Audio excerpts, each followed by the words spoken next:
Hey guys, welcome to this week's podcast episode. And for the audience, I've got a fantastic guest for you today, Asara.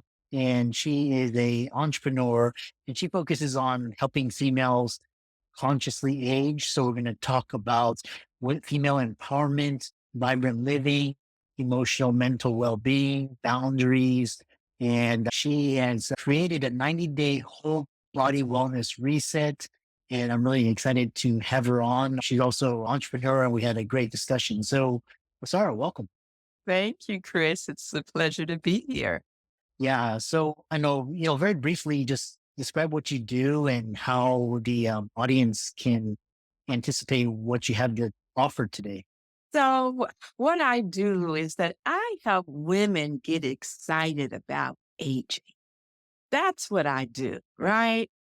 And which is counter to what, you know, women feel or how women feel about aging. And so that's what I am here to do to get them excited, to redefine what aging looks like, how it feels, and how we live it, and really support women in seeing that this, yes, I guess my first best time was like when I was in my 20s. I had a ball. I was traveling all over the world. I was exploring, understanding what the meaning of life was. So it was awesome. And now here I am, 65 years young, and I have 65 years young, and I have the maturity that I didn't have when I was trying to figure out how the world works, that I've figured out now, but I definitely know more now than I did then. And I'm fit and I have more time. And so now it's one of those other things that I want to do. So it's like, what I say is, as you age, you can have the physical of your youth and the wisdom of an elder, right? And when you combine those two, you can really have a really sweet and wonderful time in life. And as I said, I'm 65 years young and I'm just having a ball. Yeah, it's quite interesting. And so I love that introduction. And we'll go. So, one thing that we talk about is this idea of your workshops and retreat focus on topics that women often find taboo or difficult to discuss. What are those topics that are taboo or difficult to discuss? And how do they contribute to Well, the community? I find I don't know, one is challenging. And the one challenging piece is really expressing how we feel. To go against that training, we're supposed to be nice and pleasing to all others, and we take the hit. We're strong enough to take the hit. So as a result, you know, in order to carry that out, we have to lie to ourselves, right? And then in doing that, you never say what's true for you.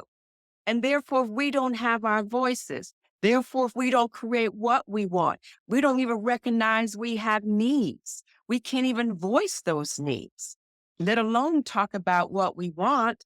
And then we have rest. Rest is taboo. We're supposed to keep going right on through until we drop. Like, no. Like, I'm 65 and I say that I'm fine, fit, and fabulous. But I'm not doing what I was doing when I was at my 40s. I have adjusted my pace so that I can have longevity. And that's the piece. I'm really supporting women. What would it look like to live to be 100 plus and be fit and fabulous and be healthy until it's time for your spirit to leave your body? Yeah. So said, and so that kind of clarified it. So for the, we alluded to earlier, a lot of the audience listening are female entrepreneurs, executives, doctor, lawyers. What are some common aging fears that women in your community face, and how do you help them overcome these fears? The first is the changes that happens in our bodies, right? You can't prepare another woman to be pregnant. You could talk about it all the time, forever, but until she go like, how do you describe being pregnant or giving birth, right? And it's the same thing as our body, our hormones are changing and our life is changing, right? And it's both physical and mental. And we don't really, we live in a society that really honors youth. But in reality, then youth is getting younger and younger, older and older earlier, like 30s, people thinking they're old at 30s. So that means that we have a longer time to be older. So we're going to spend that time in dread and decline about what's happening with us. So no. So partly is the mindset that is triggering. Like we think we have to suffer with something. Like the idea of being healthy all the way through 70 or 80, 85. We have a woman who's in her 80s and she's an international champion for deadlift. And she had a hip replacement just earlier this year. And she's in her 70s.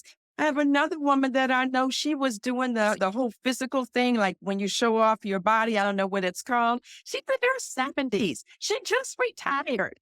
So it's like, I still have things that I want to do. I want to learn how to play the piano. I want to act in a play. So, yeah. So, in terms of the challenges, it's like our mindset. We, it's, we're in a society that doesn't really honor the journey of aging. And we have a preconceived idea of what it looks like. And I'm gathering those women who are adventuresome, that know that, okay, they're not done. There's still things to explore, people to meet. And yes, we want to get our bodies and our health together, and we want to do it in community. Those are the women that I'm gathering for us to create a nation in a shift so that we don't have the younger women behind us so fearful about aging. And we get to have fun while we're teaching. Did I answer your question, Chris? I feel like my answers are really long. Yeah, I really love that. And I think the audience is really going to take that. So moving forward, I love this idea how you've established the groundworks for healthy aging. You created the Juicy to 100 Nation. What is that? What are key principles? And talk about that. Oh, yes. That I'm so excited about, Chris. Yes.